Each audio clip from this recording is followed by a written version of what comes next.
በዓለማችን ላይ ስማቸው ሲጠራ የሰዎችን ደም በረዶ የሚያደርጉ መንግስታትን የሚያንቀጠቀጡና ታሪክን ከጀርባ ሆኖ የሚዘውሩ ጥቂት ተቋማት አሉ። አንዳንዶቹ በቤተሰብ ክምር ላይ የተመሰረቱ ናቸው፣ አንዳንዶቹ ደግሞ በፖለቲካዊ ርዕዮተ ዓለም። ነገር ግን አንድ ድርጅት አለ። ይህ ድርጅት የተወለደው በቅንጦት ቪላዎች ውስጥ ወይም በንግድ ተቋማት ቢሮ ውስጥ አይደለም። የተወለደው በአራት ግንብና በብረት ዘንጎች በተቆለፈበት የሰው ልጅ ክምር ተገፎ አውሬነት በሚነግስበት በአንድ ጠባብ የእስር ቤት ክፍል ውስጥ ነበር። ስማቸው ላኤሜ ወይም የሜክሲኮ ማፊያ ይባላል። ወዳጆቻቸው የኛ ቤተሰብ ይሏቸዋል፣ ጠላቶቻቸው ግን የሞት ጥላ ብለው ይጠሯቸዋል። ይህ ድርጅት ተራ የወንጀለኞች ስብስብ አይደለም። እርሱ ከእስር ቤት ሆኖ ውጭ ያለውን ዓለም የሚቆጣጠር የራሱ ሕግ፣ የራሱ ሰራዊትና የራሱ የሆነ ጨካኝ ፍልስፍና ያለው የጥላሁን መንግሥት ነው። መፈክራቸው አንድና አንድ ብቻ ነው፣ ደም ገብቶ በደም መውጣት፣ ብለድ ኢን ብለድ አውት። ትርጉሙም ቀላል ነው። ወደዚህ ድርጅት ለመግባት ደም ማፍሰስ አለብህ፣ ለመውጣት ደግሞ የራስህ ደም መፍሰስ አለበት። ይህም ማለት መውጫው ሞት ብቻ ነው ማለት ነው። ዛሬ የዚህን እጅግ አደገኛና ምስጢራዊ ድርጅት ሙሉ ታሪክ ከካሊፎርኒያ እስር ቤቶች እስከ ሎስ አንጀለስ ጎዳናዎች፣ ከደም ቃል ኪዳኑ እስከ ዓለም አቀፍ የእጽ ንግዱ ድረስ ከመጀመሪያ እስከ መጨረሻ በዝርዝር እንመለከታለን። ይህ የሜክሲኮ ማፊያ ታሪክ ነው። ለአንድ አፍታ ቪዲዮውን ላይክ እና ሰብስክራይብ በማድረግ ለድንቅ ታሪኮች ቻናላችን ድጋፋችሁን አሳዩን። የሜክሲኮ ማፊያ ታሪክ የሚጀመረው በ1957 ዓ.ም ነው። ቦታው በካሊፎርኒያ ግዛት ትሬሲ ከተማ አቅራቢያ የሚገኘው ዱዌል የሙያ ተቋም የተባለ የእስር ቤት ነው። ስሙ የሙያ ተቋም ይባል እንጂ በእውነቱ ግን እጅግ አደገኛ የሆኑ ወጣት ወንጀለኞች የሚታጎረሩበት የሲኦል ደጃፍ ነበር። በዚያን ጊዜ በካሊፎርኒያ እስር ቤቶች ውስጥ ከፍተኛ የሆነ የዘር ምድልቦና ግጭት ነበር። የሜክሲኮ ዝርያ ያላቸው እስረኞች በቁጥር አነስተኛ ስለነበሩ በሌሎች ነጭና ጥቁር እስረኞች ጥቃት ይደርስባቸው ነበር። በየቀኑ ድብደባ፣ ዘርፋና ውርደት ይደርስባቸው ነበር። በዚህ መከራ መሃል አንድ ወጣት ብቅ አለ። ስሙ ሉዊስ ፍሎሬስ ወይም ሉዊስ ሁዌሮ በፍ ፍሎሬስ ይባላል። ፍሎሬስ ተራ ወንበዴ አልነበረም። እርሱ እጅግ ብልህ፣ ስልጣዊ አስተሳሰብ ያለውና በውስጡ የማይጠፋ የስልጣን ጥማት የነበረው ወጣት ነበር። ፍሎሬስ አንድ ነገር ተረዳ። ተበታትነን ከቆምን ሁልጊዜም እንረግጣለን፣ አንድ ሆነን ከቆምን ግን እኛ የምንረግጥ እንሆናለን። አንድ ምሽት በ1957 ዓ.ም ፍሎሬስ 13 የሚሆኑ የቅርብ ወዳጆቹንና እጅግ ጨካኝ የሆኑትን የሜክሲኮ እስረኞች በአንድ ክፍል ውስጥ ተሰበሰባቸው። እነዚህ 13 ወጣቶች የሜክሲኮ ማፊያ መስራቾች ሆኑ። ፍሎሬስ ለጓደኞቹ እንዲህ አላቸው፣ ከእንግዲህ ራሳችንን መከላከል ብቻ አይበቃንም። እኛ የዚህ እስር ቤት ጌቶች መሆን አለብን። ማንም ሊነካን የማይችል ሁሉም የሚፈራን ድርጅት እንመሰርታለን። ስማችንም ላኤሜ ወይም ላኤሜ ይሆናል አላቸው። ኤሜ በስፓኒሽ ቋንቋ ኤም የሚለው ፊደል አጠራር ሲሆን ሜክሲኮ የሚለውን ቃል ይወክላል። ነገር ግን ይህ ድርጅት እንደ ተራ ቡድን እንዲሆን አልፈለገም ነበር። ፍሎሬስ የሲሲሊን ማፊያና ጥንታውያን የአስቴክ ተዋጊዎችን ታሪክ በማጥናት ለድርጅቱ እጅግ ጥብቅና አሰቃቂ ሕጎችን አወጣ። አባል ለመሆን ዝም ብሎ ሜክሲካዊ መሆን አይበቃም። አባል ለመሆን ክፍያ መክፈል አለብህ። ክፍያውም የአንድን ጠላት ደም ማፍሰስ ነበር። በዱዌል እስር ቤት ውስጥ እነዚህ 13 ወጣቶች ሥራቸውን ጀመሩ። በመጀመሪያ የጀመሩት ራሳቸውን መከላከል አልነበረም። የጀመሩት ሌሎች እስረኞችን በማደን ነበር። የላኤሜ ገዳዮች በሌሊት ተነስተው በድብቅ በሰሩት ሹል ብረት ጠላቶቻቸውን በአሰቃቂ ሁኔታ ይወጉ ነበር። ጭካኔያቸው ወደር አልነበረውም። አንድን ሰው ሲገድሉ አንድ ጊዜ ወቅተው አይተውትም። 50ና 60 ጊዜ በመውጋት እስር ቤቱን በደም ያጠለቀልኩት ነበር። ዓላማቸው አንድ ብቻ ነበር፣ ፍጹም ፍርሃት መዝራት። በጥቂት ወራት ውስጥ በዱዌል እስር ቤት ውስጥ የነበሩት ነጭና ጥቁር እስረኞች፣ ሌላው ቀርቶ የእስር ቤቱ ጠባቂዎች እንኳን ሳይቀሩ እነዚህን የሜክሲኮ ማፊያ አባላት መፍራት ጀመሩ። ማንም ሊነካቸው አልደፈረም። ላኤሜ የእስር ቤቱን ሕገወጥ ንግድ፣ ምግብና ጥበቃ ሙሉ በሙሉ ተቆጣጠሩት። ፍሎሬስ ግን እዚያው ብቻ እንዲቆሙ አልፈለገም። እኛ አንድ እስር ቤት ውስጥ መወሰን ያለብንም፣ መላው የካሊፎርኒያ እስር ቤት የኛ መሆን አለበት አለ። ይህ ድርጅት በ1960ዎቹ ውስጥ ከወጣት እስር ቤት ወጥቶ ወደ ትላልቆቹና እጅግ አደገኛ ወደ ሆኑት ሳን ኩዌንቲንና ፎልሰም እስር ቤቶች እንዴት እንደተስፋፋ እና እዚያም ያሉትን አንጋፋ ወንጀለኞች እንዴት እንዳንበረከካቸው የላኤሜ እውነተኛና ደም አፈሳሽ ታሪክ ገና መጀመሩ ነው። በዓለም ላይ ካሉ የወንጀል ድርጅቶች ሁሉ እንደ ሜክሲኮ ማፊያ ወይም ላኤሜ አባላቱን በብረት ሰንሰለት እና በደም ቃል ኪዳን አስሮ የሚይዝ ድርጅት የለም። ለብዙዎች ወንጀል ማለት ገንዘብ የማግኛ መንገድ ነው። ለላኤሜ አባላት ግን ወንጀል ሃይማኖታቸው ነው። ድርጅቱ ደግሞ ቤተ ክርስቲያናቸው ነው። አንድ ሰው የዚህ ድርጅት አባል ለመሆን የሚያልፍበት መንገድ እና የሚፈጽመው መሐላ ከምድራዊ ሕግጋት በላይ የሆነ አሰቃቂና ምስጢራዊ ይዘት አለው። የሜክሲኮ ማፊያ ዋና ምልክት ጥቁር እጅ the black hand ነው። ይህ ምልክት በአባላቱ ደረት፣ ጀርባ ወይም እጅ ላይ በጉልህ ይነቀሳል። ይህ ምልክት ዝም ብሎ ስዕል አይደለም፣ እርሱ የሞት ማህተም ነው። ጥቁር እጅ ማለት ማንኛውንም ትዕዛዝ ያለምንም ጥያቄ የሚፈጽም ደም ለማፍሰስ የማያመነታ እጅ ማለት ነው። ምልክቱ መሃል ላይ ኤም የሚል ፊደል እና በሜክሲኮ ባንዲራ ላይ የሚታየው ንስር እባብ ነድፎ ሲይዝ የሚያሳይ ምስል ይካተትበታል። ይህ የሚያሳየው ድርጅቱ የሜክሲኮን ኩራት ከማፊያ ጭካኔ ጋር ማዋሃዱን ነው። ነገር ግን ወደዚህ ጥቁር እጅ ግዛት ለመግባት የሚከፈለው ዋጋ እጅግ የከፋ ነው። በላኤሜ ሕግ መሠረት አንድ እስረኛ አባል ለመሆን ዘውድ ምቃን ወይም ካርናሌ መሆን አለበት። ይህንን ደረጃ ለማግኘት ደግሞ ማለፍ ያለበት አንድ ታላቅ ፈተና አለ። እርሱም ደም ገብቶ የሚባለው ሕግ ነው። ሕጉ እንዲህ ይላል። ወደ ድርጅቱ ለመግባት ድርጅቱ የመደበልን ጠላት መግደል አለብህ። ይህ ግድያ ደግሞ በድብቅ ወይም በተኩስ የሚፈጸም አይደለም። በእስር ቤት ውስጥ በጠባቂዎች ዓይን ፊት በጠራራ ፀሐይ በገዛ እጅህ በሠራኸው ስለታም ብረት ጠላትህን አርደህ ደሙን ካናየህ አባል መሆን አትችልም። ይህ ግድያ ለአዲሱ አባል ሁለት ነገሮችን ያረጋግጥለታል። አንደኛ፣ ለድርጅቱ ያለውን ፍጹም ታማኝነት ያሳያል። ሁለተኛ ደግሞ ግድያ ስለፈጸመ ዕድሜ ልክ እስራት ይጠበቀዋል። ይህም ማለት ከእስር ቤት ወጥቶ ድርጅቱን ሊከዳ አይችልም ማለት ነው። አንዴ አባል ከሆንክ በኋላ የሚገዛህ የሌቦቹ ሕግ ሳይሆን የኤምኢ ሕግ ነው። እነዚህ ሕግጋት በ1960ዎቹና 70ዎቹ ውስጥ በሉዊስ ፍሎሬስ የተረቀቁ ሲሆን ጥሰታቸው አንድና አንድ ክታት ብቻ አለው፣ እርሱም ሞት ነው። ዋና ዋናዎቹ ሕግጋት የሚከተሉት ናቸው። ከዳተኝነት፣ ለማንኛውም የመንግሥት አካል ወይም ፖሊስ መረጃ የሰጠ አባል ቤተሰቡን ጨምሮ ይረሸናል። ፈሪነት፣ በጠብ ጊዜ ወደ ኋላ ያፈገፈገ ወይም ፍርሃት ያሳየ አባል እንደ ከዳተኛ ይቆጠራል። ግብረ ሰዶማዊነት፣ በሜክሲኮ ማፊያ ውስጥ ግብረ ሰዶማዊነት በጥብቅ የተከለከለ ነው። የፈጸመ አባል ወዲያውኑ ይገደላል። የውስጥ ግጭት፣ አንድ አባል ሌላውን አባል ያለ ከፍተኛ አመራሮች ፈቃድ መግደል ወይም ማጥቃት አይችልም። የድርጅቱ እጅግ አስፈሪው ሕግ ግን በደም መውጣት የሚለው ነው። ላኤምኢ ውስጥ ጡረታ መውጣት የሚባል ነገር የለም። አንድ ሰው አርጅቻለሁ፣ ደክሞኛል ወይም ከወንጀል ዓለም መራቅ እፈልጋለሁ ማለት አይችልም። ድርጅቱን የምትለቅበት ብቸኛው መንገድ አስክሬንህ በሬሳ ሳጥን ውስጥ ሆኖ ከእስር ቤት ግንብ ሲወጣ ብቻ ነው። ለዚህ ነው ላኤምኢ እንደ ወንጀለኛ ቡድን ሳይሆን እንደ አንድ አጥፊ የሞት አምልኮ ዴት ካልት የሚታየው። ይህ ድርጅት በእስር ቤት ውስጥ የሚኖረው መዋቅር ልክ እንደ አንድ ወታደራዊ ተቋም ነው። እያንዳንዱ እስር ቤት የራሱ ካፖ ወይም አዛዥ አለው። ከእርሱ ስር ደግሞ ሴንቹሪዮንስ የሚባሉ የቡድን መሪዎች አሉ። ትዕዛዝ የሚመጣው ከከፍተኛዎቹ ጄኔራሎች ነው። የሚገርመው ነገር እነዚህ ጄኔራሎች ትዕዛዝ የሚሰጡት በአራት ግንብ ውስጥ ሆኖ ነው። የላኤሜ አባላት መረጃን ከአንድ እስር ቤት ወደ ሌላው ለማስተላለፍ የሚጠቀሙበት ዘዴ እጅግ ረቀቅ ያለ ነው። ዊላ የሚባሉ እጅግ ትናንሽ ወረቀቶችን ይጠቀማሉ። እነዚህ ወረቀቶች በሰውነት ውስጥ ተደብቆ ወይም በልብስ ስር ተሰፍተው ይጓጓዛሉ። በእነዚህ ትናንሽ ወረቀቶች ላይ የሚጻፉት ትዕዛዞች ግን እጅግ አስፈሪ ናቸው። እገሌን ግደል፣ እገሌን አጥፋ የሚሉ የሞት ደብዳቤዎች ናቸው። በ1960ዎቹ መጀመሪያ ላይ ይህ ድርጅት በዲዌል ተቋም ውስጥ ብቻ መወሰኑ አበቃ።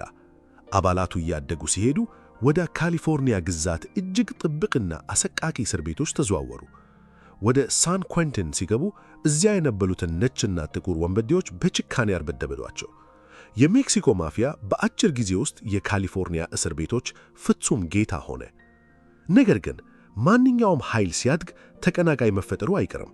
የላኤሜ ጭካኔና እብሪት ሌላ አንድ እጅግ ግዙፍና ደም አፋሳሽ የሆነ ጠላት በገዛ ወገኖቻቸው መካከል ፈጠረ። ከሜክሲኮ ማፊያ ጭቆና ለማምለጥ በሰሜን ካሊፎርኒያ የሚኖሩ የሜክሲኮ እስረኞች ኑዌስትራ ፋሚሊያ የተባለ ተቀናቃኝ ድርጅት መሠረቱ። ይህ ክስተት በዓለም የወንጀል ታሪክ ውስጥ ታይቶ የማይታወቅ ለ50 ዓመታት የዘለቀና በሺዎች የሚቆጠሩ ሰዎችን ሕይወት የቀጠፈውን የሰሜንና ደቡብ ጦርነት ወይም ኖርቴኞስ ቨርሰስ ሱሬኞስ እንዴት እንደቀሰቀሰ በቀጣዩ ክፍል የምናየው ይሆናል። 1960ዎቹ ዓመተ ምህረት ሲጣቡ በካሊፎርኒያ ግዛት ውስጥ የሚገኙት ታላላቅ ወህኒ ቤቶች አንድ አዲስ እና አሰቃቂ ማዕበል መቃረቡን አላወቁም ነበር። እስከዚያ ጊዜ ድረስ እንደ ሳን ኩዊንተን እና ፎልሰም ያሉ እጅግ ጥብቅ እስር ቤቶች የሚመሩት በነጭ የበላይነት አራማጅ ወንበዴዎች እና በጥቁር ታጣቂ ቡድኖች ነበር። የሜክሲኮ ዝርያ ያላቸው እስረኞች እንደ ተራ አገልጋይና እንደ ደካማ ይቆጠሩ ነበር። ነገር ግን ይህ ሁኔታ በአንድ ጀንበር ሊለወጥ ነው። በዱዌል የሙያ ተቋም ውስጥ ላኤሜ የተባለውን ድርጅት የመሠረቱት 13ቱ ወጣቶች አሁን ዕድሜያቸው እየገፋ መጣ። እንደ ሉዊስ ፍሎሬስ ያሉ መሪዎች ከወጣት እስር ቤት ወደ ትላልቆቹ የአዋቂ እስር ቤቶች ተዛወሩ። እነዚህ ሰዎች ሲዘዋወሩ ይዘውት የሄዱት ልብስ ወይም ንብረት አልነበረም። ይዘውት የሄዱት ግን በዱዌል እስር ቤት ውስጥ ያዳበሩትን ርኅራኄ የሌለሽ ጭካኔና ላኤሜ የሚለውን አጥፊ ፍልስፍና ነበር። ሉዊስ ፍሎሬስ እና ጓደኞቹ ሳን ኩዊንተን እስር ቤት ሲገቡ የተመለከቱት ነገር አሳዘናቸው። የሜክሲኮ እስረኞች በሌሎች ወንበዴዎች ይረገጣሉ፣ ምግባቸው ይቀማል፣ በባርኔትም ያገለግላሉ። ፍሎሬስ ወዲያውኑ ትዕዛዝ አስተላለፈ። ከእንግዲህ መረገጥ አብቅቷል፣ እኛ የዚህ ግቢ ጌቶች እንሆናለን። የላኤሜ ስልት ከማንኛውም ቡድን የተለየ ነበር። እነርሱ ጦርነት የሚጀምሩት በጩኸት ወይም በሰልፍ አልነበረም። እነርሱ የሚጀምሩት በጸጥታና በተላለመ ግድያ ነበር። 1961 ዓመተ ምህረት ሳን ኩዊንተን እስር ቤት። በእስር ቤቱ ግቢ መዝናኛ ወይም ያርድ ውስጥ የነጭ ወንበዴዎች መሪ የነበረውና ሁሉም የሚፈራ አንድ እስረኛ ነበረ። የላኤሜ አባላት ይህንን ሰው ለማስወገድ ወሰኑ። 4 የሜክሲኮ ማፊያ አባላት በድብቅ በሰሩትና እንደ ምላጭ በሳሉት ሹል ብረቶች ተተኩት። ተኩስ አልነበረም፣ ጩኸትም አልነበረም። በሰከንዶች ውስጥ ሰውየው 80 ጊዜ ተወጋ። ደሙ መሬቱን አጠለቅለቀው። ጠባቂዎቹ ደርሰው ገዳዮቹን ሲይዟቸው የላኤሜ አባላት አልሸሹም። ይልቁንም በኩራት ቆመው ደም የነካውን በረት እየላሱ እኛ የሜክሲኮ ማፊያንን ብለው ጮኹ። ይህ ግድያ ለመላው እስር ቤት ትልቅ መልእክት አስተላለፈ። ላኤሜን የነካ መቃብሩን በገዛ እጁ ቆፍረዋል የሚል። በ1960ዎቹ አጋማሽ ላይ የሜክሲኮ ማፊያ በሁሉም የካሊፎርኒያ እስር ቤቶች ውስጥ ቅርንጫፎቹን ዘረጋ። አባላቶቻቸው እጅግ ከፍተኛ ዲሲፕሊን ነበራቸው። እንደ ሮማውያን ሰራዊት የታዘዙትን ያለምንም ቅሬታ ይፈጽማሉ። እስር ቤቱ ውስጥ የሚገባውን ሲጋራ፣ አደንዛዥ ዕፅ እና ምግብ ሙሉ በሙሉ ተቆጣጠሩት።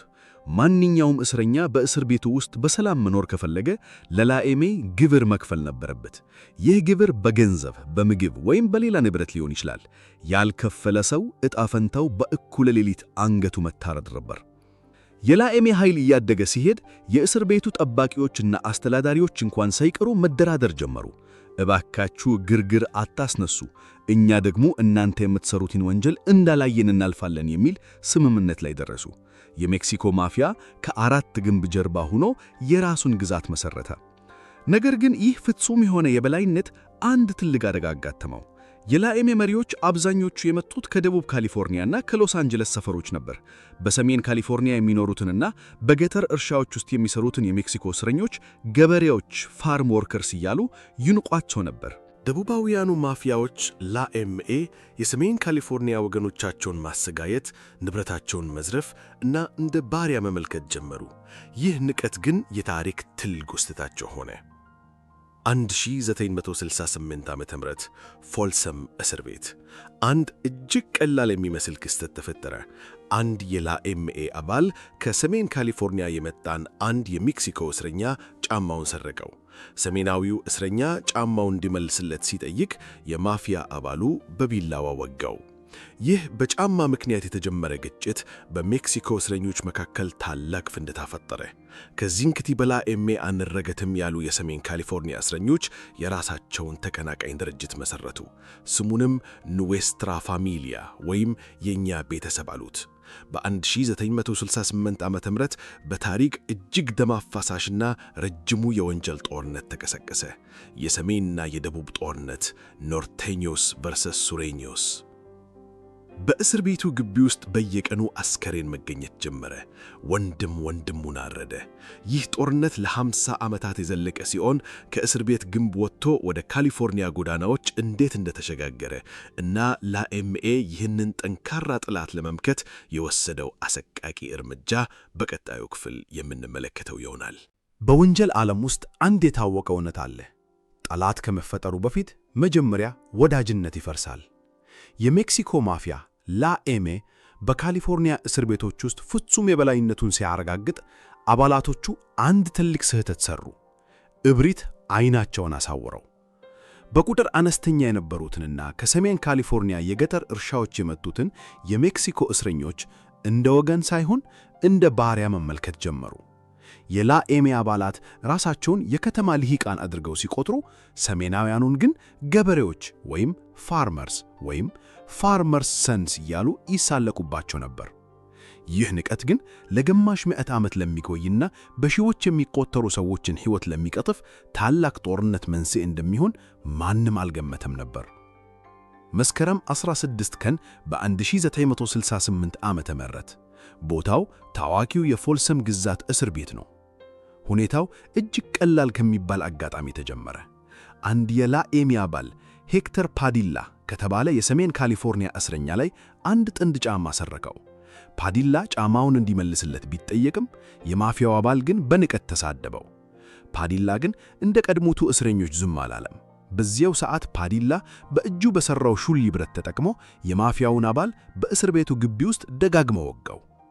ይህ ክስተት በእስር ቤቱ ውስጥ እንደ ፈንጂ ፈነዳ። የላኤሜ አባላት ተራው ገበሬ እኛን ይነካል በሚል ንዴት አጸፋዊ ጥቃት ጀመሩ። ነገር ግን በዚህ ጊዜ ሰሜናውያኑ አስቀድመው ተዘጋጅተው ነበር። ለዓመታት ሲደርስባቸው የነበረውን ውርደትና ጭቆና ለመምካት ኑዌስትራ ፋሚሊያ ወይም የእኛ ቤተሰብ የተባለውን ተቀናቃኝ ድርጅት በድብቅ መስርተው ነበር። የፎልሰም እስር ቤት ግቢ ወደ እውነተኛ የጦር ሜዳነት ተቀየረ። ትኩስ አልነበረም፣ ነገር ግን በሁሉም አቅጣጫ ሰላተም ብረቶች ይወዘወዙ ነበር። በዚያን ቀን ብቻ በደርዘን የሚቆጠሩ እስረኞች ተቆራርጠው ወደቁ። ደም በየአቅጣጫ ይረጭ ነበር። በወንጀል ዓለም ውስጥ አንድ የታወቀ እውነት አለ። ጠላት ከመፈጠሩ በፊት መጀመሪያ ወዳጅነት ይፈርሳል። የሜክሲኮ ማፊያ ላኤሜ በካሊፎርኒያ እስር ቤቶች ውስጥ ፍጹም የበላይነቱን ሲያረጋግጥ አባላቶቹ አንድ ትልቅ ስህተት ሰሩ። እብሪት ዓይናቸውን አሳወረው። በቁጥር አነስተኛ የነበሩትንና ከሰሜን ካሊፎርኒያ የገጠር እርሻዎች የመጡትን የሜክሲኮ እስረኞች እንደ ወገን ሳይሆን እንደ ባሪያ መመልከት ጀመሩ። የላኤሜ አባላት ራሳቸውን የከተማ ልሂቃን አድርገው ሲቆጥሩ፣ ሰሜናውያኑን ግን ገበሬዎች ፋርመርስ ወይም የገበሬዎች ልጆች እያሉ ይሳለቁባቸው ነበር። ይህ ንቀት ግን ለግማሽ ምዕት ዓመት ለሚቆይና በሺዎች የሚቆጠሩ ሰዎችን ሕይወት ለሚቀጥፍ ታላቅ ጦርነት መንስኤ እንደሚሆን ማንም አልገመተም ነበር። መስከረም 16 ቀን በ1968 ዓመተ ምህረት ቦታው ታዋቂው የፎልሰም ግዛት እስር ቤት ነው። ሁኔታው እጅግ ቀላል ከሚባል አጋጣሚ ተጀመረ።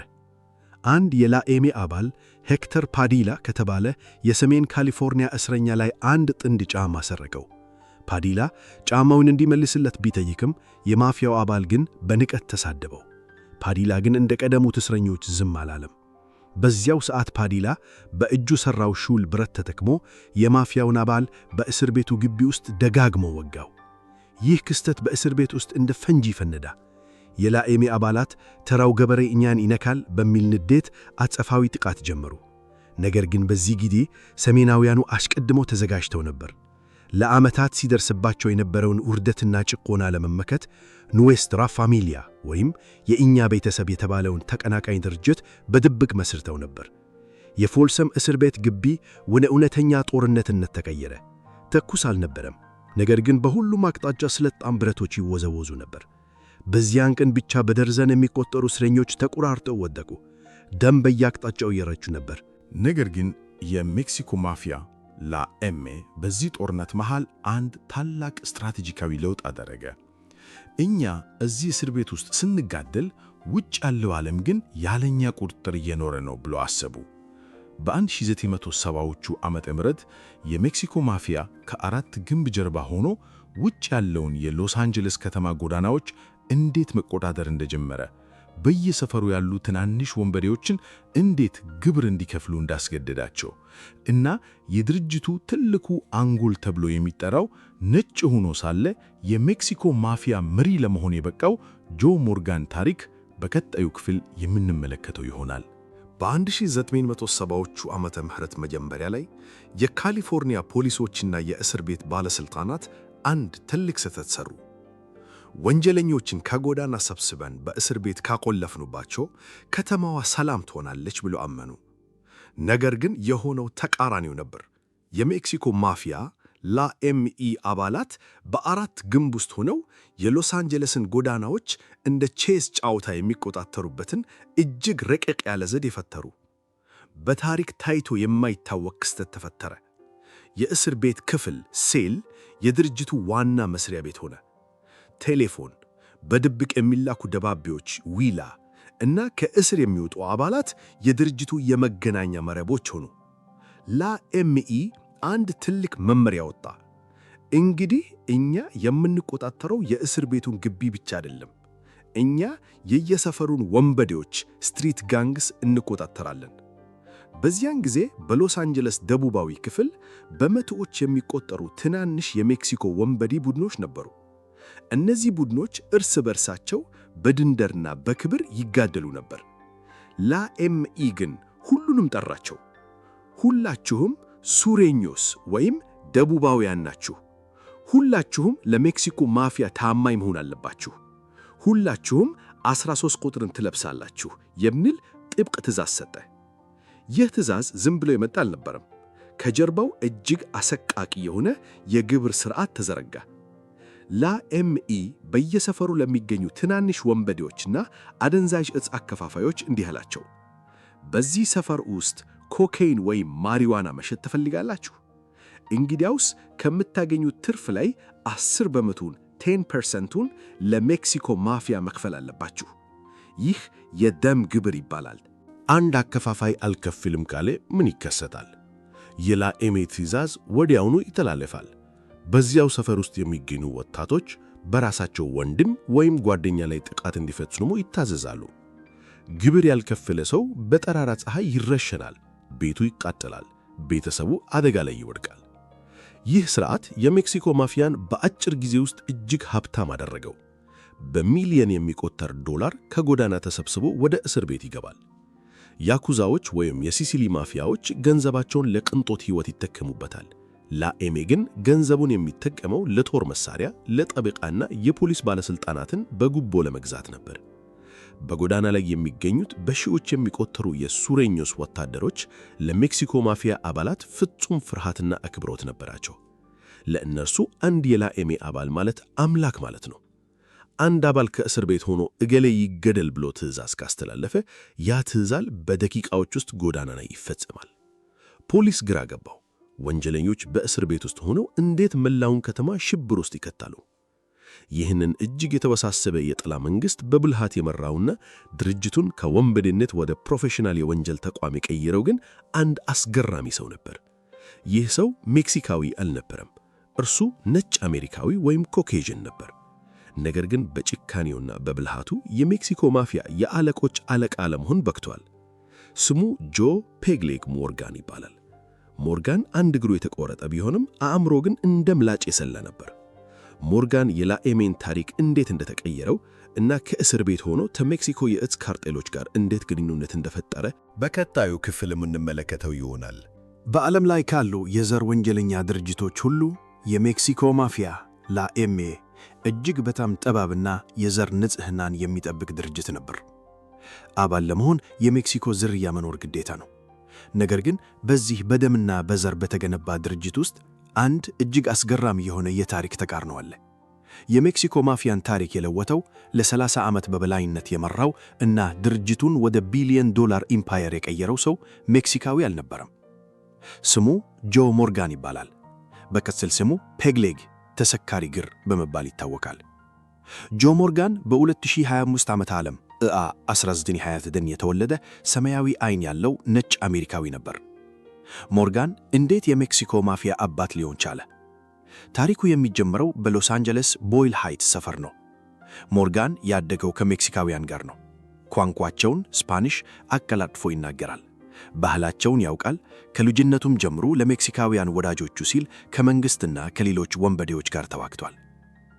በ1946 ዓመተ ምህረት ሞርጋን ገና ወጣት እያለ ፍቅረኛውን የነካበትን ሰው በመግደሉ ወደ እስር ቤት ተላከ። በእስር ቤት ውስጥ እያለ ለማምለጥ ሲሞክር በጥይት ተመትቶ አንዱ እግሩ ተቆረጠ። ከዚያን ጊዜ ጀምሮ ሰው ሰራሽ የእንጨት እግር ስለሚያደርግ ፔግሌግ የሚል ስም ተሰጠው። ሞርጋን ወደ ሳን ኩዊንቲን እስር ቤት ሲገባ የላኤምኤ መስራቶች እነ ሉዊስ ፍሎሬስ ተመለከቱት። ሞርጋን ተራ ነጭ አልነበረም። እርሱ ከብዙ ሜክሲካውያን በላይ ለሜክሲካውያን ክብር የቆመ ጀግና ነበር። የላኤምኤ መሪዎች ሞርጋን ያለውን ብልህነት፣ ስልታዊ አመለካከትና ርኅራኄ የሌለሽ ጭካኔ አይተው ሕጋቸውን በመጣስ ለመጀመሪያ ጊዜ አንድ ነጭ ሰው የድርጅቱ አባል ካርናሌ እንዲሆን ፈቀዱ። ጆ ሞርጋን ሥልጣን ሲይዝ ላኤምኤ ዝም ብሎ የእስር ቤት ወንበዴ ነበር። ሞርጋን ግን እንዲህ አላቸው፣ እኛ እዚህ የምንዋጋው ስለ ጫማ ወይም ስለ ምግብ መሆን የለበትም። እኛ እንደ አሜሪካ ግዙፍ ኩባንያዎች መደራጀት አለብን። ገንዘቡ ያለው ውጭ ነው አለ። ሞርጋን ድርጅቱን ወደ አዲስ ምዕራፍ አሸጋገረው። ኢኮኖሚያዊ አደረጃጀት። ሞርጋን በሎስ አንጀለስ የሚገኙትን በሺዎች የሚቆጠሩ የሜክሲኮ ጎዳና ወንበዴዎችን ሹሬኖስ፣ የሜክሲኮ ማፊያ የግብር ሰባሳቢዎች አደረጋቸው። በየሰፈሩ የሚሸተው እያንዳንዱ የሄሮይን እና የኮካይን ግራም ለሜክሲኮ ማፊያ ድርሻ መክፈል እንዳለበት ሕግ አወጣ። ዲፕሎማሲያዊ ግንኙነት። ሞርጋን የሜክሲኮ ማፊያ ከእስር ቤት ሆኖ ከሜክሲኮ ሀገር የእጽ ካርቴሎች ጋር ቀጥተኛ ግንኙነት እንዲፈጠር አደረገ። የሜክሲኮ ማፊያ የካርቴሎቱ አሜሪካ ውስጥ ያለው ወኪል ሆነ። ካርቴሎቹ እጽ ያቀርባሉ፣ ላኤምኤ ደግሞ በሎስ አንጀለስ ጎዳናዎች ላይ ጥበቃ ያደርጋል፣ ያከፋፍላል፣ ግብርም ይሰበስባል። ፖለቲካዊ ቁጥጥር። ሞርጋን በእስር ቤት ውስጥ ሆኖ ፖለቲከኞችን፣ ጠበቃዎችን እና ዳኞችን በገንዘብ መግዛት ጀመረ። ላኤምኤ በካሊፎርኒያ የፍትሕ ሥርዓት ውስጥ የማይታይ እጅ ሆነ። ጆ ሞርጋን የጥላው ሾጉን ነበር። እርሱ አልተነከሰም፣ ጫጫታም አይወድም ነበር። ነገር ግን እርሱ ትዕዛዝ ሲሰጥ በሺዎች የሚቆጠሩ የሜክሲኮ ወጣቶች ጎዳና ላይ ደም ያፈሳሉ። ሞርጋን የሜክሲኮ ማፊያን ወደ ኮርፖሬት ማፊያ ቀየረው። ነገር ግን ሞርጋን በሥልጣን ማማ ላይ ያለ በእስር ቤቱ ውስጥ ሌላ ታላቅ አደጋ ተፈጠረ።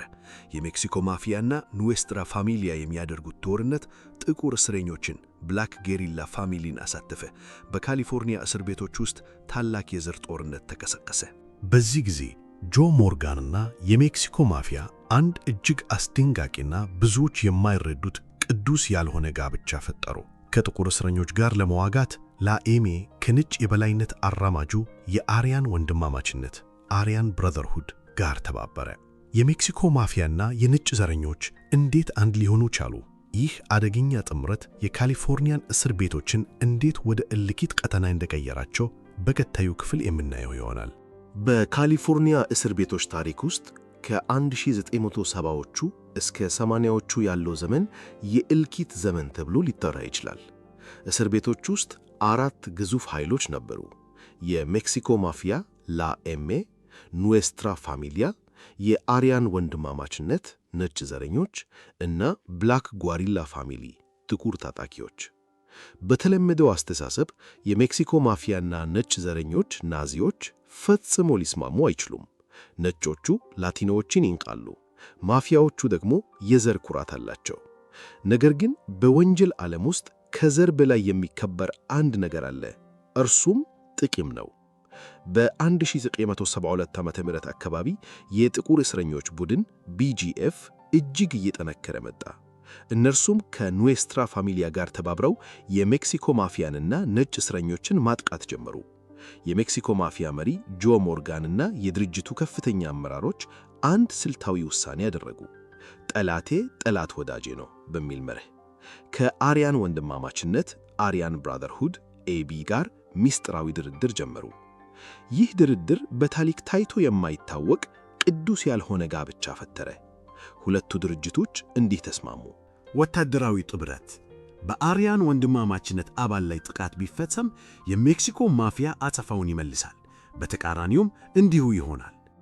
ንግድ ስምምነት የሜክሲኮ ማፊያ ከአራት ግንብ ውጪ የሚሰበስበውን አደንዛዥ ዕፅ ለነጮቹ ወንበዴዎች ያቀርባል። ነጮቹ ደግሞ በእስር ቤት ውስጥ ጥበቃ ያደርጋሉ። የጋራ ጠላት ሁለቱም ተባብረው ኑዌስትራ ፋሚሊያንና ጥቁር እስረኞችን ከእስር ቤቱ ግቢ ለማጥፋት ቆረጡ። ይህ ጥምረት የካሊፎርኒያን እስር ቤቶች ወደ እውነተኛ ሲኦል ቀየራቸው። የሜክሲኮ ማፊያ ገዳዮች እና የነጭ ዘረኞች አብረው ሆነው በእስር ቤቱ ግቢ ውስጥ አድፍተው ይጠበቃሉ። አንድ ጥቁር እስረኛ ወይም ኖርቴኞ የሰሜን ሜክሲኮ አባል ብቻውን ካገኙት በሰከንዶች ውስጥ በደርዘን በሚቆጠሩ ሹል ብረቶች ይቆራረጡታል።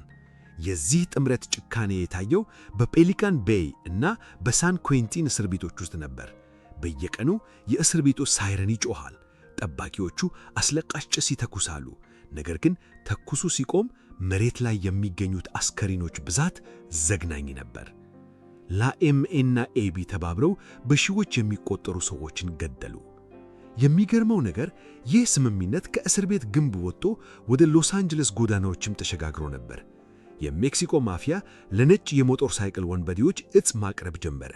ይህ ጥምረት የሜክሲኮ ማፊያን ኃይል የማይገሰስ አደረገው። ነገር ግን የሜክሲኮ ማፊያ ኃይል መጨረሻ ጥግ ላይ የደረሰው በ1990ዎቹ መጀመሪያ ላይ ነበር።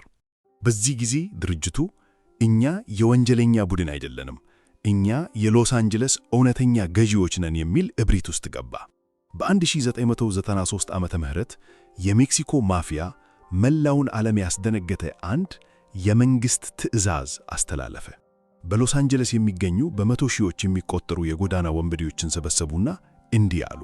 ከእንግዲህ በመኪና እየሄዱ መተኮስ ድራይቭ ባይ ሹቲንግስ በጥብቅ ታግዷል። ለምን ይህ ትዕዛዝ ተላለፈ?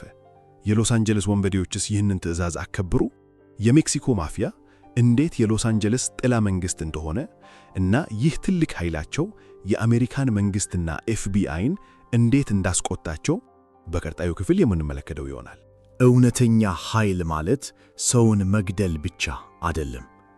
እውነተኛ ኃይል ማለት ግድያን ማስቆም መቻልም ጭምር ነው።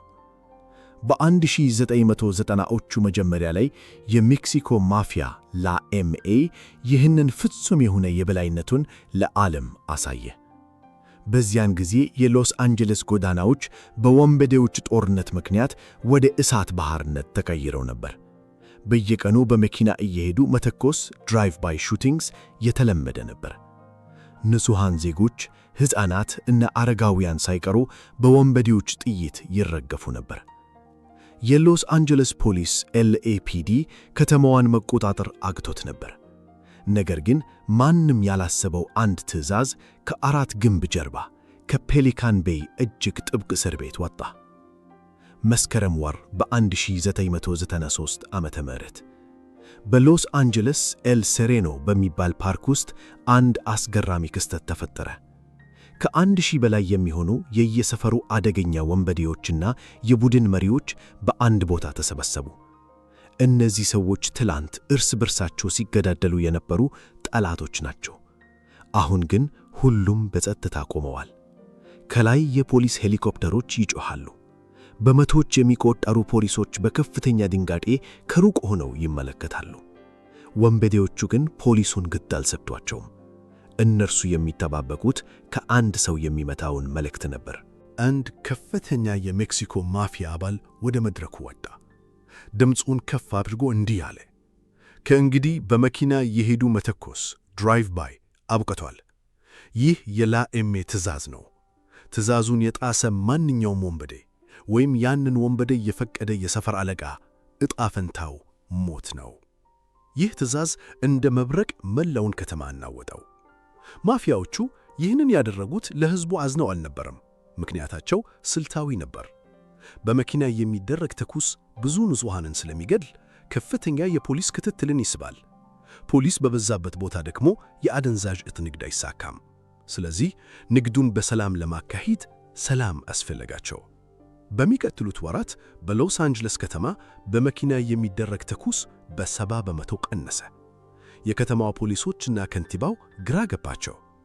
መንግሥት በቢሊዮን የሚቆጠር ዶላር አፍሶ ሊያመጣው ያልቻለውን ሰላም ጥቂት እስረኞች በአንድ ደብዳቤ ያመጡት።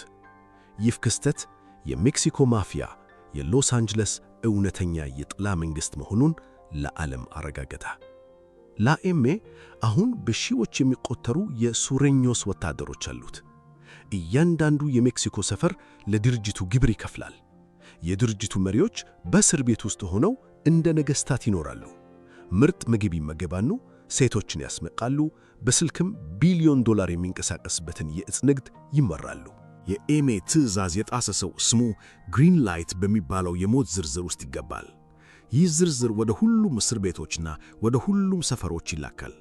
ስምህ በዚህ ዝርዝር ውስጥ ከገባ የትም ብትደበቅ፣ የትም ብትሸሽ ገዳዮች ያገኙሃል። እንዲያውም የገዛ ጓደኞቼ ወይም ወንድሞቼ አንተን ገድለው ለሜክሲኮ ማፊያ ታማኝነታቸውን ለማሳየት ይሸገዳደማሉ። ነገር ግን ይህ ፍጹም የሆነ የበላይነትና እብሪት የአሜሪካን መንግሥት ትዕግሥት አስጨረሰ። አንድ የወንጀለኛ ቡድን እንዴት ከመንግሥት በላይ ይታዘዛል በሚል ቁጣ ኤፍቢአይ በታሪክ ታይቶ በማይታወቅ ሁኔታ በሜክሲኮ ማፊያ ላይ የቢቀላ ዘመቻ ጀመረ። በ1995 ዓ.ም ኤፍቢአይ ኦፕሬሽን ብላክ ዊዶው የተባለውን ታላቅ ምርመራ ጀመረ። ፖሊሶች የሜክሲኮ ማፊያ መሪዎችን የድምፅ መልእክቶች በድብቅ መቅዳት ጀመሩ። በእነዚህ የተቀዱ ድምፆች ውስጥ ምን አይነት ዘግናኝ ምስጢሮች ተገኙ? ድርጅቱ ከሜክሲኮ የዕፅ ካርቴሎች ጋር ያለው ግንኙነት ምን ይመስላል? እና የሜክሲኮ ማፊያ ታሪክ ትልቁ ከዳተኛ ተብሎ የሚጠራው ቦክሰርኛው ታሪክ በቀጣዩ ክፍል የምንመለከተው ይሆናል። በአሜሪካና በሜክሲኮ ድንበር ላይ ለዘመናት የሚታይ አንድ የደም መስመር አለ። በዚያ በረሃማ ምድር ላይ በሚሊየን የሚቆጠር ዶላር የሚያወጣ አደንዛዥ ዕፅ በቀንና በሌሊት ይሻገራል። እስከ 1990ዎቹ ዓመተ ምህረት ድረስ በሜክሲኮ ውስጥ የሚገኙት ግዙፍ የዕፅ ካርቴሎችና በአሜሪካ እስር ቤቶች ውስጥ የሚገኘው የሜክሲኮ ማፊያ ላኤሜ የተለያዩ ዓለማት ነበሩ። ካርቴሎቹ አምራቾች ናቸው፣ ማፊያዎቹ ደግሞ የእስር ቤት ጌቶች ነበሩ። ነገር ግን ስግብግብናና የኃይል ጥማት እነዚህን ሁለት አደገኛ አውሬዎች በአንድ ጠረጴዛ ዙሪያ እንዲቀመጡ አስገደዳቸው። የሜክሲኮ ማፊያ መሪዎች አንድ ታላቅ እውነት ተረዱ። እኛ የሎስ አንጀለስን ጎዳናዎች እንቆጣጠራለን። በየሰፈሩ ያሉ ወንበዴዎች ሱሬኞስ ለእኛ ይታዘዛሉ። ካርቴሎቹ ደግሞ ዕፅ አላቸው። እኛ ሁለቱን ካገናኘን የዓለምን ምጣኔ ሀብት ልናናውጥ እንችላለን አሉ።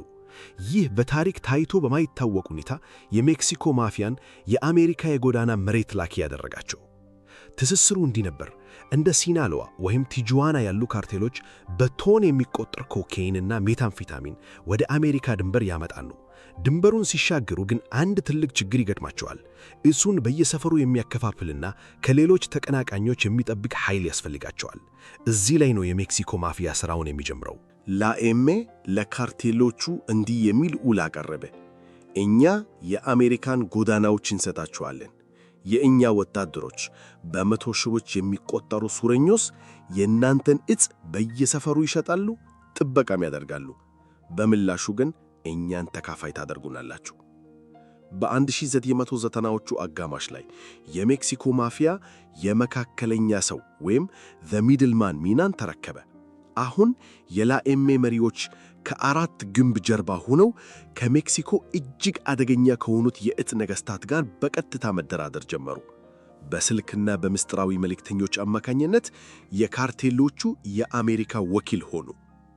ይህ ትስስር የሜክሲኮ ማፊያን ወደ ማይታመን ሀብት ከፍ አደረገው። አሁን የሚሰበሰቡት ገንዘብ ከትንንሽ ወንበዴዎች የሚመጣ ግብር ብቻ አልነበረም።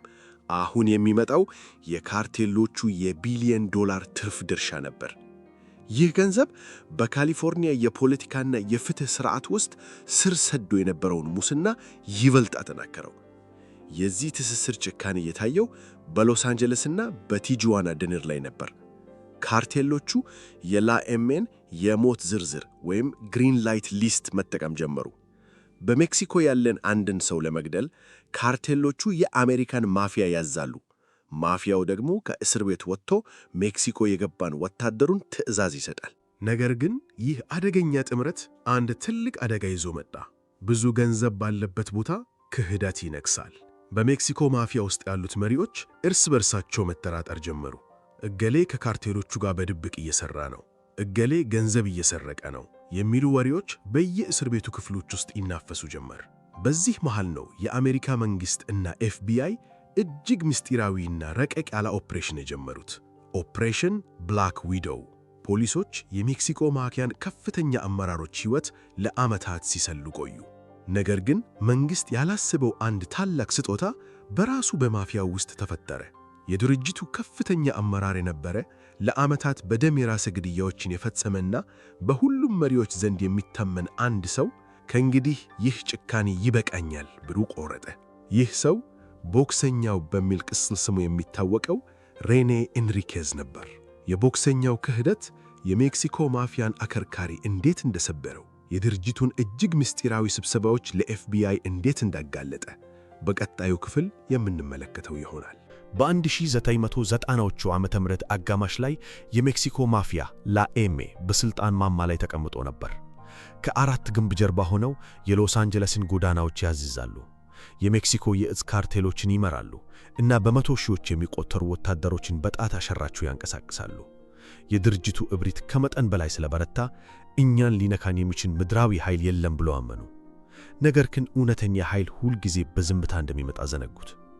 የአሜሪካ የፌዴራል ምርመራ ቢሮ ኤፍቢአይ ለዓመታት ይህንን ድርጅት በዝምታ ሲያጠና ቆይቷል። ፖሊሶች አንድን ወታደር ወይም ገዳይ ማሰር ማፊያውን እንደማያጠፋው ተረዱ። የእባቡን ጭንቅላት ካልቆረጠን በስተቀር አካሉ ማደጉን አይተውም አሉ። ይህንን ተልዕኮ ለማሳካት ኤፍቢአይ በታሪክ ታይቶ የማይታወቅ እጅግ ምስጢራዊ ኦፕሬሽን ጀመረ። ስሙም ኦፕሬሽን ብላክ ዊዶው ወይም የጥቁር መበለት ዘመቻ ተባለ። መርማሪዎቹ የተጠቀሙበት ዘዴ እጅግ አስገራሚ ነበር። የላኤሜ መሪዎች ትዕዛዝ የሚያስተላልፉት በእስር ቤት የጉብኝት ሰዓት መሆኑን አወቁ። ስለዚህ ፖሊሶች በከፍተኛ ጥበቃ በሚደረግባቸው እንደ ፔሊካን ቤይ ባሉ እስር ቤቶች ውስጥ በጉብኝት ክፍሎቹ ግድግዳና ጠረጴዛ ስር እጅግ ትናንሽ ማይክሮፎኖችና ካሜራዎችን በድብቅ ቀበሩ። ለ1800 ሰዓታት ያህል ፖሊሶች የሜክሲኮ ማፊያ መሪዎች የሚወያዩበትን ምስጢር በሙሉ ቀዱት። በእነዚህ የተቀዱ ድምጾች ውስጥ ዓለምን ያስደነገጡ ዘግናኝ እውነታዎች ተገኙ። መሪዎቹ ማን መገደል እንዳለበት፣ የትኛው ሰፈር ምን ያህል ግብር መክፈል እንዳለበት እና ከካርቴሎቹ ጋር ስላደረጉት የቢሊዮን ዶላር ስምምነት በዝርዝር ሲያወሩ ተሰሙ። ከሁሉም በላይ ደግሞ ሪኮ RICO የሚባለውን እና ማፊያን ለማጥፋት የወጣውን ሕግ እንዴት እንደሚሰባበሩ ሲመከሩ ተቀዱ። 1995 ዓመተ ምህረት ግንቦት ወር ኤፍቢአይ እና የሎስ አንጀለስ ፖሊስ ጥምር ጦር የመጨረሻውን እርምጃ ለመውሰድ ቆረጡ። በአንድ ሌሊት በመቶዎች የሚቆጠሩ የታጠቁ የፖሊስ ልዩ ኃይሎች ወደ ተለያዩ ቤቶች እና እስር ቤቶች ዘልቀው ገቡ። 22 ከፍተኛ የሜክሲኮ ማፊያ መሪዎች በአንድ ጊዜ ተያዙ። ከእነዚህም መካከል ቤንጃሚን ፔተርስ እና ሩቤን ሄርናንዴዝ የተባሉ የድርጅቱ ቁንጮች ነበሩ። ይህ እስር ለላኤሜ ታላቅ መርዶ ነበር። ለመጀመሪያ ጊዜ የድርጅቱ ምስጢራዊ መዋቅር ለፍርድ ቤት ቀረበ። ኤፍቢአይ በሪኮ ሕግ ተጠቅሞ እናንተ ራሳችሁ ግድያ ባትፈጽሙም ድርጅቱን በመምራታችሁ ብቻ ለተፈጸሙት ግድያዎች ተጠያቂ ናችሁ የሚል ከባድ ክስ አቀረበባቸው። በፍርድ ቤቱ ሂደት ላይ የላኤሜ ጭካኔ አደባባይ ወጣ። ምስክሮች በፍርሃት እየተንቀጠቀጡ ማፊያው በሰዎች ላይ የሚያደርሰውን አሰቃይ ስቃይ ተረኩ። በመጨረሻም ሁሉም 22ቱ መሪዎች ጥፋተኛ ተብለው በዕድሜ ልክ እስራት ወደ እጅግ ጥብቅ የፌዴራል እስር ቤቶች ተላኩ። መንግሥት ማፊያውን አከርካሪውን ሰበር ነው ብሎ አሰበ። ነገር ግን የሜክሲኮ ማፊያ እንደ ሌሎች ድርጅቶች አልነበረም። መሪዎቹ ወደ እጅግ ጥብቅ እስር ቤት ADX ፍሎረንስ ቢላኩም ድርጅቱ ግን አልፈረሰም።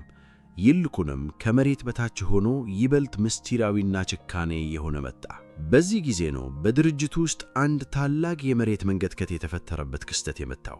የላኤሜ እጅግ ታማኝ ተዋጊ፣ የብዙ ግድያዎች ፈጻሚና ከፍተኛ አመራር የነበረው አንድ ሰው መንግሥትን በመክዳት ለመተባበር ወሰነ። ይህ ሰው ቦክሰኛው The Boxer በሚል ቅጽል ስሙ የሚታወቀው ሬኔ ኤንሪኬዝ ነበር። የቦክሰኛው ክህደት ከማንኛውም የፖሊስ ምርመራ በላይ ለምን የላኤሜ ሕልውና አደጋ ላይ እንደጣለው፣ ድርጅቱ በገዛ አባላቱ ላይ የሚያደርገውን አሰቃይ ጭካኔ እንዴት እንደገለጠ በቀጣዩ ክፍል የምንመለከተው ይሆናል። በወንጀል ዓለም ውስጥ አንድ የማይጣተፍ ሕግ አለ። ጠላትን መከላከል ይቻላል፣ ከዳተኛን ግን ማንም አይችለውም። የሜክሲኮ ማፊያ ላኤሜ ለግማሽ ምዕታት ዓመት የጸናው በአባላቱ ፍጹም ዝምታና በደም ገብቶ በደም መውጣት ሕግ ነበር። ነገር ግን 2002 ዓመተ ምህረት ላይ ይህ በብረት የታጠረ የዝምታ ግንብ ማንም ባልጠበቀው ሁኔታ ከውስጥ ተሰነጠቀ። ይህንን ስንጥቅ የፈጠረው ሰው ተራ ወታደር አልነበረም። እርሱ በድርጅቱ ውስጥ ካርናሌ ወይም ወንድም የሚባል ከፍተኛ ማዕረግ የነበረው፣ ለዓመታት የድርጅቱን እጅግ ምስጢራዊ ግድያዎች የፈጸመና የመራ፣ በሁሉም የላኤሜ መሪዎች ዘንድ እንደ ጀግና የሚታይ ሰው ነበር። ስሙ ሬኔ ኢንሪኬዝ ይባላል። በቅጽል ስሙ ደግሞ ቦክሰኛው ዘ ቦክሰር በመባል ይታወቃል። ቦክሰኛው በወጣትነቱ የሎስ አንጀለስ ጎዳናዎችን በደም ያጠበ፣ በጭካኔው ወደር የሌለው ተዋጊ ነበር። ወደ ሜክሲኮ ማፊያ የገባው በአሰቃቂ ግድያዎች ነበር። በእስር ቤት ውስጥ እያለ የድርጅቱ ከፍተኛ አመራር ለመሆን በቅቷል። የላኤሜን ምስጢራዊ ቋንቋ፣ የግብር አስተሳሰብ ዘዴ እና የሞት ዝርዝሮችን ግሪን ላይት ጠንቅቆ የሚያውቅ አንጎል ነበር። ነገር ግን ቦክሰኛው አንድ ነገር ተገንዘበ። እርሱ ሕይወቱን የሰጠለት ድርጅት በእውነቱ ወንድማማችነት ሳይሆን የሥጋ መፍጫ ማሽን መሆኑን አየ። ላኤሜ በየቀኑ የገዛ አባላቱን በጠቃቅን ምክንያቶች እንደሚገድል፣ መሪዎቹ ለራሳቸው ጥቅም ሲሉ የቆዩ ወዳጆቻቸውን አሳልፈው እንደሚሰጡ ተረዳ። 2002 ዓመተ ምህረት ሬኔ ኢንሪኬዝ ቦክሰኛው በእስር ቤት ውስጥ እያለ ድንገተኛ ውሳኔ ያደረገ። እንግዲህ ይህ አውሬነት ይበቃኛል አለ። የአሜሪካ መንግሥት መርማሪዎች መጀመሪያ ላይ አላመኑትም ነበር። እንዴት የላኤሜ ከፍተኛ መሪ ሊከዳ ይችላል ብለው ተጠራጠሩ። ነገር ግን ቦክሰኛው መናገር ሲጀምር መርማሪዎቹ በድንጋጤ አፋቸውን ያዙ። ቦክሰኛው ዝም ብሎ መረጃ አልሰጠም። እርሱ የሜክሲኮ ማፊያን ሕገ መንግሥት፣ ምስጢራዊ ምልክቶችና የገንዘብ አሰባሰብ መረብ በሙሉ ለዓለም ዘረገፈው። ለ5 ተከታታይ ዓመታት ቦክሰኛው ከፖሊስ ጋር በመሆን በሺዎች የሚቆጠሩ ሰዓታትን በምርመራ አሳለፈ። በታሪክ ለመጀመሪያ ጊዜ የሜክሲኮ ማፊያ የአራት ግንድ ምስጢር አደባባይ ወጣ። ቦክሰኛው እንዲህ ሲል ገለጠ። ላኤሜ ዝም ብሎ የወንጀለኛ ቡድን አይደለም። እርሱ በሰዎች ፍርሃት ላይ የቆመ የጥላ መንግሥት ነው። እኛ የምንገዛው በጠመንጃ ብቻ ሳይሆን በሰዎች ስነ ልቦና ውስጥ በዘራነው ፍጹም ፍርሃት ነው አለ። በቦክሰኛው ምስክርነት ላይ በመመስረት መንግሥት ኦሬንጅ ካውንቲ እና ሎስ አንጀለስ ውስጥ የሚንቀሳቀሱ በመቶዎች የሚቆጠሩ የላኤሜ አባላትን በአንድ ጊዜ አሰረ። ድርጅቱ መሪ አጣ። የገንዘብ ምንጮቹ ተቋረጡ። ከሁሉም በላይ ግን በድርጅቱ ውስጥ ማን ከዳተኛ ሊሆን ይችላል የሚል ከፍተኛ ተራትር ተፈጠረ። ወንድም ወንድሙን ማመን አቆመ። ቦክሰኛው ሬኔ ኢንሪኬዝ አሁንም ቢሆን በአሜሪካ እስር ቤት ውስጥ በከፍተኛ ጥበቃ ስር ይገኛል። የሜክሲኮ ማፊያ በእርሱ ላይ የዘላለም ሞት ፈርዶበታል። ነገር ግን እርሱ የሰጠው መረጃ የላኤሜን አከርባሪ ሰብሮታል። ይህ የውስጥ ክህደትና የመንግሥት ጫና የሜክሲኮ ማፊያን የወደፊት ዕጣ ፈንታ ምን አደረገው? በ21ኛው መቶ ክፍለ ዘመን በኢንተርኔትና በስማርትፎን ዘመን ይህ ድርጅት አሁንም ኃያል ነው ወይስ እንደ ሲሲሊ ማፊያ እየከሰመ ነው? የዚህ ያሰቃጭና ምስጢራዊ የሜክሲኮ ማፊያ ታሪክ የመጨረሻ መደምደሚያና ዛሬ ያለበትን እውነተኛ ሁኔታ በቀጣዩ እና የመጨረሻው ክፍል 12 የምንመለከተው ይሆናል። ዓመታት ነጎዱ። ከዱዌል የሙያ ተቋም ጠባብ ክፍሎች የተወለደው ያ ትንሽ የወጣቶች ቡድን ዛሬ በዓለም ላይ ካሉ እጅግ አስፈሪና የማይታዩ የወንጀል ድርጅቶች አንዱ ሆኖ ዙፋኑን አጽንቷል። የሜክሲኮ ማፊያ ላኤሜ ከሲሲሊ ማፊያ ወይም ከሩሲያ ብራትቫ የሚለይበት አንድ ትልቅ ምስጢር አለው። እርሱም ከመቃብር በላይ የመግዛት አቅሙ ነው። ዛሬ በ21ኛው መቶ ክፍለ ዘመን የሜክሲኮ ማፊያ መሪዎች የሚገኙት በቅንጦት ቪላዎች ውስጥ አይደለም። እነርሱ የሚገኙት ፔሊካን ቤይ ወይም ኤዲኤክስ ፍሎረንስ በሚባሉ የሰው ልጅ ድምፅ በማይሰማባቸው ፀሐይ በማታይባቸውና በብረት የታጠሩ እጅግ ጥብቅ በሆኑ የብቸኝነት እስር ቤቶች ሶሊተሪ ኮንፋይንመንት ውስጥ ነው። ነገር ግን እነዚህ የጥላ ነገሥታት ከአራት ግንብ ጀርባ ሆነው አሁንም መላውን የደቡብ ካሊፎርኒያ ከተሞችና የእስር ቤት መዋቅሮችን በብረት እጃቸው ይቆጣጠራሉ። ዘመናዊው ላኤሜ ቆዳውን ቀይሯል። አሁን ሥራቸው እንደ ድሮ በጎዳና ላይ ተኩስ ብቻ አይደለም፣ ዲጂታል ግዛት። መሪዎቹ በድብቅ በሚገቡ ዘመናዊ ስማርትፎኖችና በተመሰጠሩ የመገናኛ መተግበሪያዎች ኢንክሪፕትድ አፕስ በመጠቀም ከእስር ቤት ሆነው የቢሊዮን ዶላር የዕፅ ዝውውርን ይመራሉ። ነጭ ቆሌታ ወንጀል። ድርጅቱ አሁን ወደ ሪል ስቴት፣ የባንክ ማጭበርበርና የገንዘብ ማጠብ ሥራዎች በከፍተኛ ደረጃ ገብቷል። የካርቴል አጋርነት። ዛሬ ላኤሜ የሜክሲኮ ግዙፍ ካርቴሎች እንደ ሲናሎዋ እና አዲሱ ትውልድ ካርቴል ሲጄኤንጂ በዩናይትድ ስቴትስ ምድር ላይ ያላቸው ብቸኛና ታማኝ ወኪል ነው። ካርቴሎቹ ድንበር ያሻግራሉ፣ ላኤሜ ደግሞ ከተማውን ያከፋፍላል። የዚህ ድርጅት እጅግ አስፈሪው እውነት ፍጹም ታዛዥነት ነው። ዛሬም ቢሆን በሎስ አንጀለስ ጎዳናዎች ላይ የሚንቀሳቀሱ በመቶ ሺዎች የሚቆጠሩ የሱሬኞስ ወታደሮች ከአንድ እስረኛ የሚወጣን ዊላ ትናንሽ የጽሑፍ መልእክቶችን እንደ አምላክ ቃል ያከብራሉ። አንድ ቃል ቢበቃ አንድን ሰፈር ለማንቀጥቀጥና አንድን ሰው ከምድረ ገጽ ለማጥፋት። ወደ ኋላ መለስ ብለን የሜክሲኮ ማፊያን ላኤምኤን ታሪክ ስንመለከት አንድ ትልቅና አሳዛኝ የታሪክ ትምህርት እናገኛለን። ይህ ድርጅት በ1957 ዓ.ም ሲመሰረት ዓላማው ራሳችንን ከመድሎ እንከላከል የሚል ነበር። ነገር ግን ያ ራሱን ለመከላከል የተነሳ ቡድን ከጊዜ ብዛት ራሱ ወደ አሰቃቂ ጨቋኝና የሰው ሥጋ መፍጫ ማሽንነት ተቀየረ። ላኤምኤ ዝም ብሎ የወንጀለኛ ቡድን አይደለም። እርሱ የሰው ልጅ የስልጣን ጥማትና የጭካኔ ተምሳሌት ነው። ደም ገብቶ በደም መውጣት የሚለው ሕጋቸው በሺዎች የሚቆጠሩ ወጣቶችን ሕይወት ቀጥፏል፣ ቤተሰቦችን በትኗል፣ ከተሞችንም በደም አጥቧል። የሲሲሊ ማፊያ በክብር፣ የሩሲያ ማፊያ በኒሂሊዝም፣ የአሜሪካ ማፊያ በገንዘብ ይገዛሉ። የሜክሲኮ ማፊያ ግን የሚገዛው በፍጹም ፍርሃት ነው። መሪዎቹ በብረት ጎጆ ውስጥ ቢቆለፍባቸውም ጥላቻቸውና ትዕዛዛቸው ግን ግንቡን ሰብሮ ይወጣል። ይህ ጨራግ በራሱ በአሜሪካ የፍትህ ሥርዓት ውስጥ የበቀለ እና ዛሬም ድረስ በጨለማ ውስጥ ሆኖ የሰዎችን ሕይወት የሚዘውር የማይታይ መንግሥት ሆኖ ይቀጥላል። የላኤምኤ ታሪክ የሚያስተምረን አንድ ሐቅ አለ። ጭራቅን ለመዋጋት ስትነሳ አንተ ራስህ ጭራቅ እንዳትሆን ተጠንቀቅ። ዛሬም በካሊፎርኒያ እስር ቤቶች ውስጥ ያ አሰቃቂ የደም ቃል ኪዳን እንደቀጠለ ነው። በየቀኑ አዳዲስ ወጣቶች ጥቁር እጅን በደረታቸው ላይ ይነክሳሉ። በየቀኑም የደም ገብቶ በደም መውጣት ሰለባዎች ይሆናሉ። ይህ እጅግ ዘግናኝና ምስጢራዊው የሜክሲኮ ማፊያ ሙሉ ታሪክ ነበር። ለተጨማሪ እንዲህ አይነት ጥልቅ አስተማሪና አስገራሚ ታሪካዊ ዶክመንተሪዎች የድንቅ ታሪኮች ቻናላችንን ሰብስክራይብ በማድረግ የደውል ምልክቷን መጫኑን አይርሱ። ይህንን ቪዲዮ ላይክ በማድረግ ለጓደኞቹ አጋሩ። ሐሳባችሁንም በኮሜንት ላይ ያስቀምጡልን።